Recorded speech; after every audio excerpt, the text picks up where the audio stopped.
8वां वेतन आयोग हमारे देश के रक्षा कर्मियों के लिए एक बहुत बड़ा कदम है। ये इंडियन आर्मी के वेतन और भत्तों से जुड़ी पुरानी चिंताओं को दूर करने का एक जरूरी मौका देता है। इस आयोग की बहुत अहमियत है क्योंकि इसका मकसद हमारे सैनिकों के लिए एक बेहतर और बराबरी वाला वेतन ढांचा बनाना है। इसकी सिफारिशों का हमारे अनगिनत सैनिकों और उनके परिवारों के जीवन पर गहरा असर पड़ेगा। भारतीय सेना, जिस पर हमारे देश की रक्षा का भार है, कई अनोखी चुनौतियों का सामना करती है। कठिन इलाकों में तैनाती से लेकर अपनों से दूर लंबे समय तक रहने तक उनकी कुर्बानियां बहुत बड़ी हैं। 8वें वेतन आयोग को इन खास हालातों को समझना होगा। इसे यह सुनिश्चित करना होगा कि उनका वेतन और भत्ते उनकी सेवा और बलिदान की असली कीमत को दर्शाते हों। 8वें वेतन आयोग की घोषणा ने सेना में उम्मीद और उत्सुकता जगाई है। सैनिक बेसब्री से नतीजों का इंतजार कर रहे हैं और उन्हें उम्मीद है कि वेतन में अच्छी और उचित बढ़ोतरी होगी। वे अपने कर्तव्य और देश के प्रति समर्पण के लिए पहचान चाहते हैं। आयोग की सिफारिशों का हमारे सैनिकों के मनोबल, प्रेरणा और उनके जीवन पर जरूर गहरा असर पड़ेगा। यह वीडियो 8वें वेतन आयोग से जुड़े खास मुद्दों और सिफारिशों पर बात करता है, खासकर जो भारतीय सेना से जुड़े हैं। यह हमारे सैनिकों की आकांक्षाओं को दिखाता है और एक ऐसे वेतन ढांचे की जरूरत पर जोर देता है जो देश के प्रति उनके अमूल्य योगदान का सम्मान करे। मिलिट्री सर्विस पे या मिलिट्री सर्विस पे सेना के वेतन ढांचे का एक अहम हिस्सा है। यह सैन्य सेवा में शामिल खास खतरों और बलिदानों को मान्यता देता है।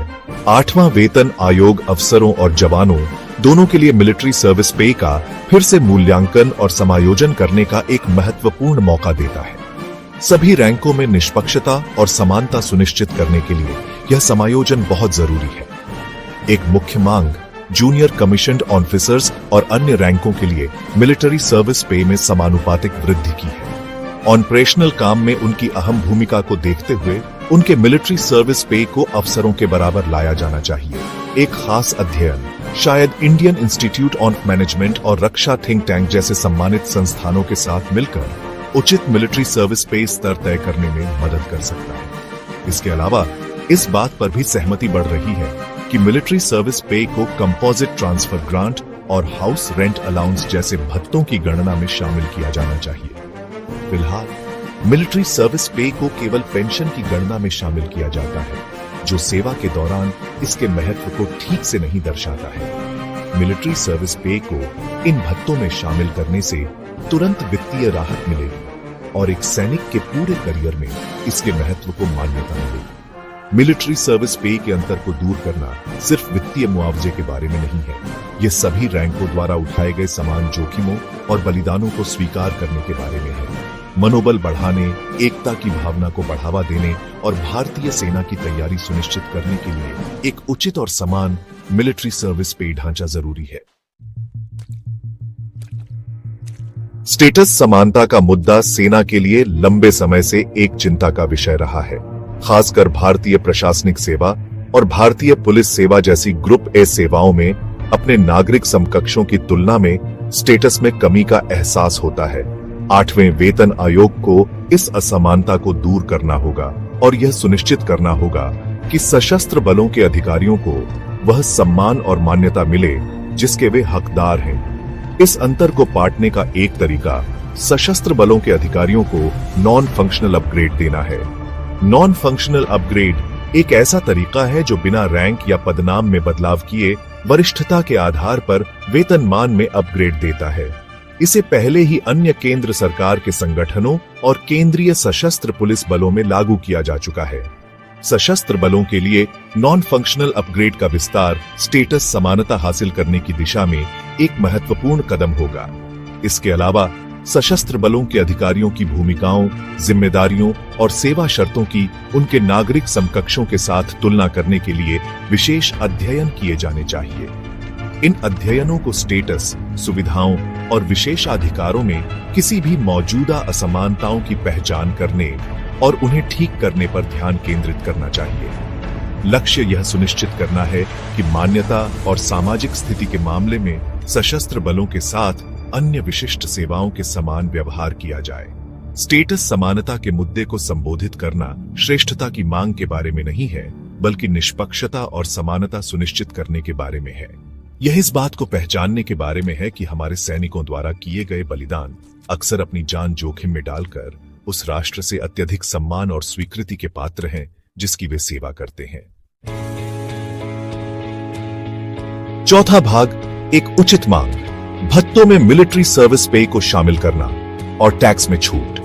निष्पक्षता का सिद्धांत मूल वेतन से आगे बढ़कर विभिन्न भत्तों को शामिल करना चाहिए जो एक सैनिक की आय के पूरक हैं। 8वें वेतन आयोग के पास मौजूदा विसंगतियों को दूर करने और यह सुनिश्चित करने का अवसर है कि भत्ते वास्तव में हमारे सैनिकों के सामने आने वाली अनूठी मांगों और चुनौतियों को दर्शाते हैं। एक महत्वपूर्ण मांग कंपोजिट ट्रांसफर ग्रांट और हाउस रेंट अलाउंस जैसे भत्तों की गणना में मिलिट्री सर्विस पे या मिलिट्री सर्विस पे को शामिल करना है।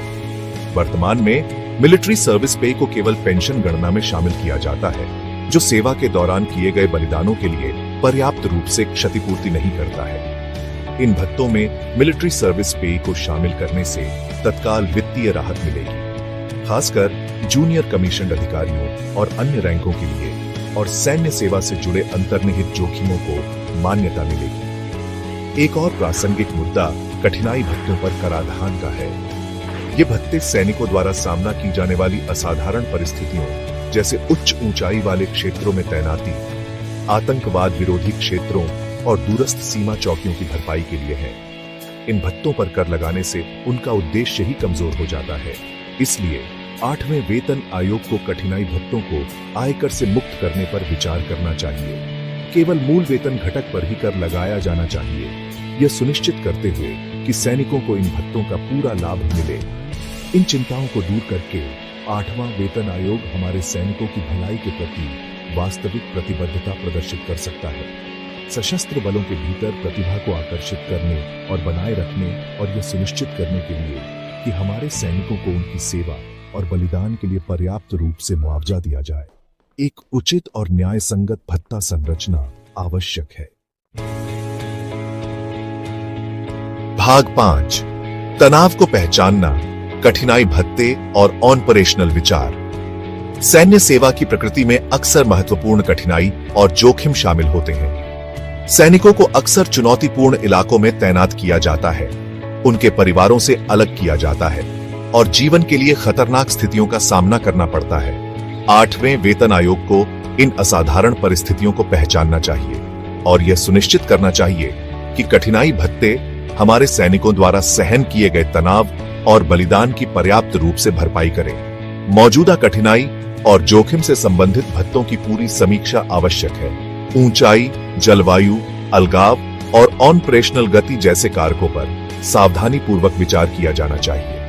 आयोग को ऐसे मांग वाले वातावरण में रहने और काम करने की वास्तविक लागत को दर्शाने के लिए इन भत्तों को बढ़ाने की संभावना तलाशनी चाहिए। उदाहरण के लिए, उच्च ऊंचाई और आतंकवाद विरोधी क्षेत्र भत्तों के भीतर उप श्रेणियां हर 100 मीटर की ऊंचाई में वृद्धि के लिए बनाई जा सकती है, जिससे अधिक विस्तृत मुआवजा मिल सके। इसके अलावा सैन्य कर्मियों के तनाव सूचकांक को संबोधित करने की आवश्यकता है। बार बार स्थानांतरण, लंबी तैनाती और युद्ध की स्थितियों का सामना करना सैनिकों और उनके परिवारों के मानसिक और भावनात्मक स्वास्थ्य पर भारी पड़ता है।